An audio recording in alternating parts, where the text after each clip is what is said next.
Pemirsa dan sahabat Optika, hari ini kita sudah berada di Batik Gemalang, tepatnya di Dusun Banaran, Desa Gemalang, RT 2 RW 3 Kecamatan Jepun, Kabupaten Semarang. Di sini nanti kita bakalan eksplor berbagai macam batik yang diproduksi di tempat ini. Kemudian nanti kita juga bakal cari tahu bagaimana cara pembuatan batik di tempat ini. Langsung saja tetap bersama kami.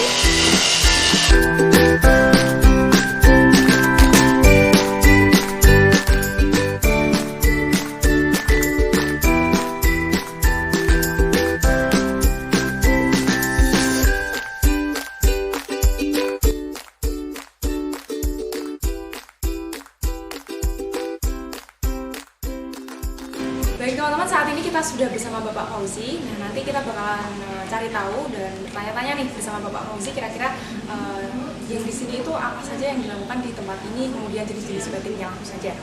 Bapak Fauzi, kira-kira di sini jenis batik apa saja yang diproduksi di tempat ini? Oh iya, Batik Gemalang itu memproduksi batik cap, batik tulis, kemudian ada pewarnaan alam, pewarna sintetis. Bahkan saat ini kita mengembangkan teknik pencitraan malam baru dengan cara melakukan sablon malam. Sablon malam. Ya. Yang di luar tadi. Iya. Itu misalkan gak ada sinar matahari itu pakainya apa? Oh, itu kalau sinar matahari kan kita gunakan untuk pengujian warna ya. Jadi kalau misalnya tidak ada sinar matahari, kita ada lampu pengganti untuk membuat warna sesuai yang kita inginkan. Misalkan perbedaan antara penggunaan lampu dengan matahari itu apakah mempengaruhi warnanya, Pak? Ya, sangat berpengaruh. Sangat berpengaruh. Bahkan intensitas cahaya matahari pun sangat mempengaruhi hasil yang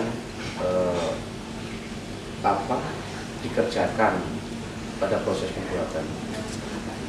Jadi ini kan sepertinya sudah lama ya, Pak. Kapan kira-kira Bapak ini mulai merintis atau terpikirkan untuk membuat galeri batik seperti ini?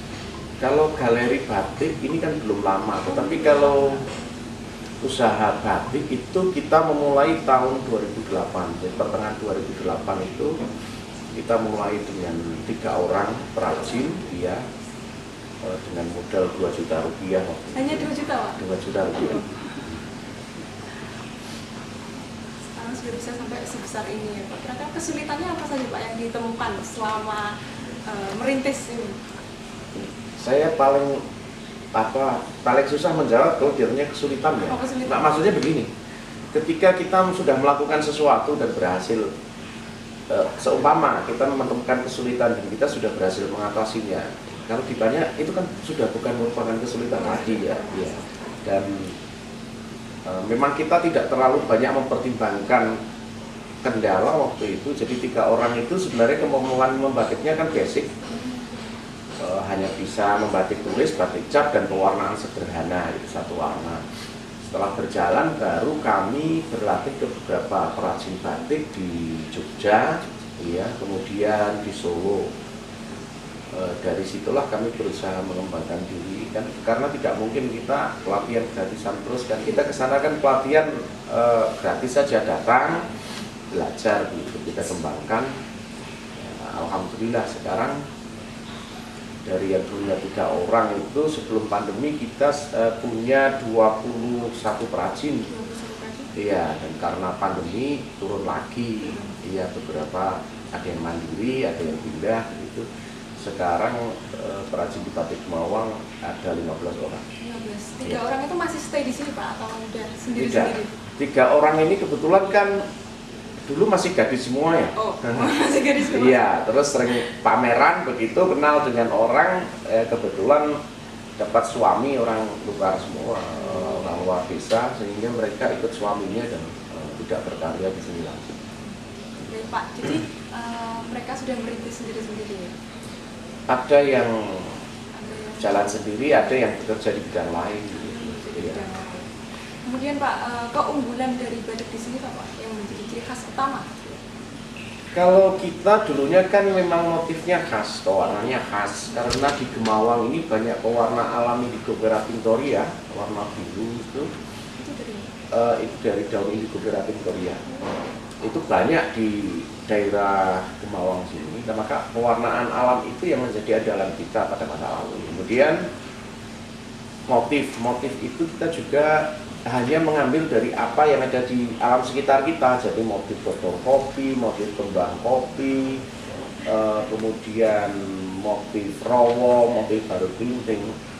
Cuman kan berbagai versi ya. Dari 2008 kita sudah banyak membuat motif baru klinting, meskipun tidak seperti motif baru klinting yang dikenal sekarang. Tetapi sebagian besar masih bertahan sampai sekarang. Kemudian ada motif Gunung Ungaran, ya motif Dongsongo. Jadi kita sudah buat dari awal itu. Kalau sekarang begini, karena konsumen kita meluas, bukan hanya orang dari Kabupaten Semarang, juga bahkan ada yang beberapa seragam nasional. Misalnya yang baru saja itu kelompok kerja pengawas madrasah nasional, itu seragamnya kita yang buat. Kita yang menyesuaikan dengan keinginan konsumen. Sesuai requestan ya? Iya, jadi motif apa yang diinginkan kita buat. Mungkin bisa dicontohkan salah satu Pak, batiknya model seperti apa, kemudian filosofinya Pak? Oh iya, sebentar. Kita punya, nah ini saja. Apakah kalian kenal dengan motif ini? Kenal Pak.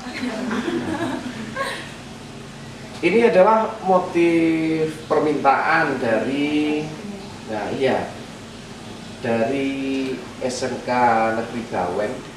Ini mungkin sudah 4 atau 5 tahun yang lalu. Ya. Motifnya adalah motif petani, motif orang tandus. Nah ini kita buatkan saja seperti ini. Kemudian bahkan di lengannya ada logonya ya, logo SMK Negeri Bawen.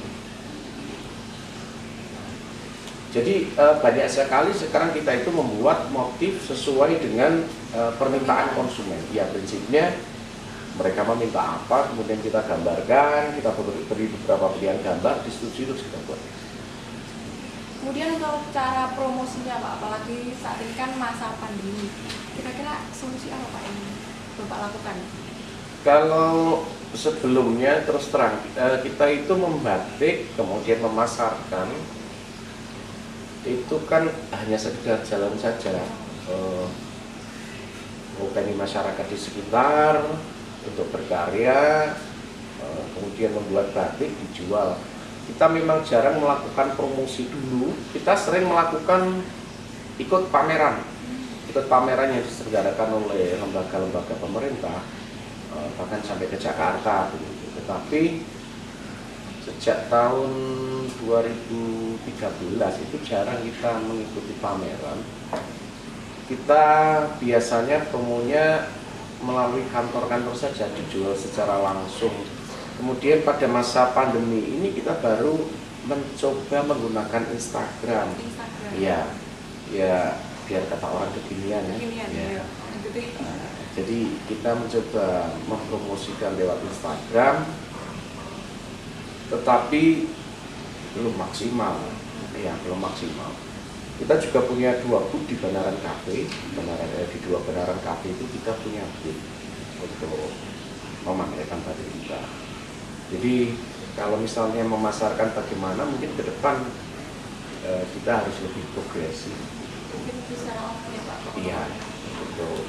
Kemudian di sini kan terlihat beberapa banyak ya atau penghargaan. Kira-kira salah satu contohnya Pak yang paling berkesan menurut Bapak yang mana? Apa ya? Itu tidak semua piala kejuaraan. Jadi ada beberapa itu karena peran kita pada acara-acara fashion show, pada acara duta wisata begitu. Kemudian itu ada piala, salah satu yang paling lama itu adalah Pemuda Pelopor Kabupaten Semarang. Ya, jadi ada lagi piala juga yang di balai desa, karena di sini tidak cukup namun pialanya itu di balai desa. Jadi kita jarang mengikuti kejuaraan secara langsung. Itu ada 2 piala yang kita pernah menjadi juara 2 selama 2 tahun berturut-turut. Itu lomba keterampilan membatik ya dari Kementerian Pendidikan. Di Jawa Tengah kita 2 kali juara 2.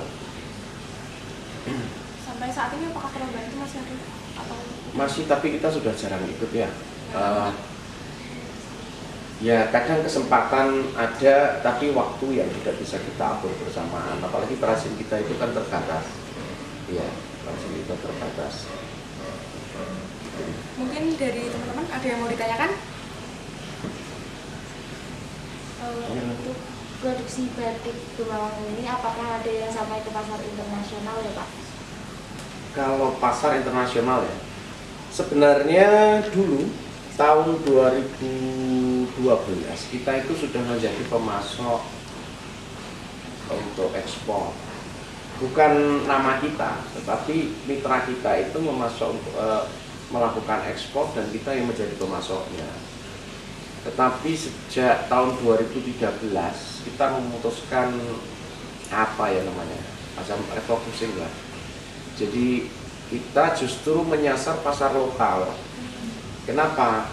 Kami melihat potensi pada tahun 2012-2013 itu belum ada perajin di Kabupaten Semarang yang eksis selain di Desa Gemawang. Maka kita justru tahun 2012-2013 itu melakukan promo keliling sampai masuk ke arisan, masuk ke rapat PKK, rapat RT, gitu. Sampai begitu kita lakukan.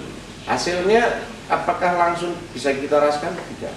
Mereka mengatakan bahwa batik kita mahal, tetapi alhamdulillah dari hal yang kita lakukan itu minimal orang tahu bahwa di sini ada batik. Berapa tahun kemudian kita baru merasakan hasilnya. Untuk pasar internasional sekali lagi secara langsung tidak ada yang direct ke sana, tetapi beberapa pelanggan itu memang berasal dari luar. Ya, kalau pas datang ke Indonesia atau pas melakukan repeat order kita kirim. Baik, terima kasih Pak. Jadi Pak, kedepannya untuk pesan dan kesan para pemuda-pemuda saat ini atau buat teman-teman semuanya? Iya, ini adalah zaman yang serba digital, maka kita dapat belajar apapun, kemudian melakukan apapun secara daring. Ini selayaknya dimanfaatkan sebaik-baiknya oleh generasi muda sekarang untuk membangun karakter yang lebih baik, siap menghadapi tantangan masa depan. Tidak perlu semuanya menjadi pekerja, tetapi selayaknya sebagian juga menjadi seorang pelaku usaha yang bisa bermanfaat bagi masyarakat sekitar. Baik, terima kasih Bapak atas waktunya. Terima kasih. Teman-teman, itu tadi kita sudah mewawancarai Bapak Fauzi. Selanjutnya kita akan mengetahui bagaimana proses pembuatan batik. Juga nanti dari teman-teman bakal ada yang mencoba bagaimana cara pembuatan batik mencanting. Langsung saja tetap bersama kami. Oke teman-teman, saat ini mari kita lihat bagaimana cara pembuatan batik tulis. Biasanya kan dikenal dengan mencanting. Nah, nanti dari teman-teman kita ada yang mencoba untuk membuat batik tulis. Yuk langsung saja kita ikuti bagaimana proses pembuatannya.